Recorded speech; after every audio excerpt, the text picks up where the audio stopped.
ಜಾತಿ ಮತ ಧರ್ಮ ಎಲ್ಲವನ್ನೂ ಮೀರಿ ನಿಲ್ಲುವುದು ಒಂದೇ, ಅದು ಮಾನವೀಯತೆ. ಇಂತಹದ್ದೇ ಒಂದು ಹೃದಯ ಸ್ಪರ್ಶಿ ಮಾನವೀಯ ಘಟನೆ ನಮ್ಮ ಶಿವಮೊಗ್ಗ ಜಿಲ್ಲೆಯ ಸಾಗರ ನಗರದಲ್ಲಿ ನಡೆದಿದೆ. ಆಕಸ್ಮಿಕವಾಗಿ ನಾಣ್ಯ ನುಂಗಿ ಸಾವಿನ ದಡದಲ್ಲಿದ್ದ ಬಿಹಾರ ಮೂಲದ 4 ವರ್ಷದ ಪುಟ್ಟ ಮಗುವಿನ ಪ್ರಾಣ ಉಳಿಸಲು ಸ್ಥಳೀಯ ಯುವಕರ ತಂಡವೊಂದು ದೇವದೂತರಂತೆ ಧಾವಿಸಿ ಬಂದಿದೆ. ಬಡ ಕೂಲಿ ಕಾರ್ಮಿಕನ ಮಗುವಿನ ತುರ್ತು ಶಸ್ತ್ರಚಿಕಿತ್ಸೆಗೆ ಲಕ್ಷಾಂತರ ರೂಪಾಯಿ ಹಣದ ಅಗತ್ಯವಿತ್ತು. ಹಣವಿಲ್ಲದೆ ಕಣ್ಣೀರು ಹಾಕುತ್ತಿದ್ದ ಹೆತ್ತವರ ಅಸಹಾಯಕತೆ ಕಂಡ ಮುಷಾಹಿದ್ ಮತ್ತು ಅವರ ಸ್ನೇಹಿತರ ತಂಡ ತಕ್ಷಣವೇ ಕಾರ್ಯಪ್ರವೃತ್ತರಾದರು.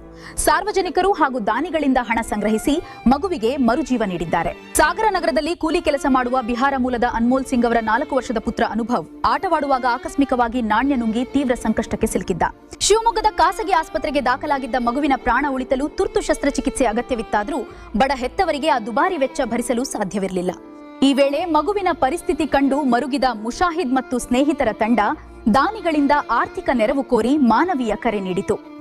ಈ ಕರೆಗೆ ಸ್ಪಂದಿಸಿದ ಸಹೃದಯಿ ಸಾರ್ವಜನಿಕರು ನೀಡಿದ ಹಣವನ್ನ ಪ್ರಮುಖ ಉದ್ಯಮಿ ರಫೀಕ್ ಅವರ ನೇತೃತ್ವದಲ್ಲಿ ಆಸ್ಪತ್ರೆಗೆ ಎತ್ತಿಸಿ ಮಗುವಿನ ಯಶಸ್ವಿ ಶಸ್ತ್ರಚಿಕಿತ್ಸೆಗೆ ನೆರವಾಗುವ ಮೂಲಕ ಸಾಗರದ ಜನತೆ ಇಂದು ಮಾನವೀಯತೆಯ ಬಿಗ್ ಬಾಸ್ ಎನಿಸಿಕೊಂಡಿದ್ದಾರೆ.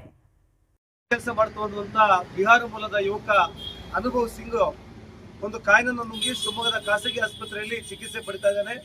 ವೈದ್ಯರ ಪ್ರಕಾರ ಅವನಿಗೆ ಶಸ್ತ್ರಚಿಕಿತ್ಸೆ ಬೇಕು ಅಂತ ಹೇಳಿದ್ದಾರೆ.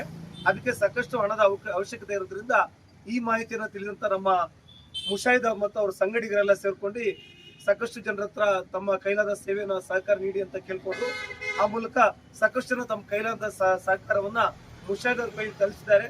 ಈ ದಿನ ಬಿಹಾರ ಮೂಲದ ಅನುಭವ್ ಸಿಂಗ್ ಅವರಿಗೆ ನಮ್ಮ ರಫೀಕ್ ಅವ್ರ ನೇತೃತ್ವದಲ್ಲಿ ಆಸ್ಪತ್ರೆಗೆ ತಲುಪಿಸುವಂತ ಕೆಲಸ ನಡೀತಾ ಇದೆ.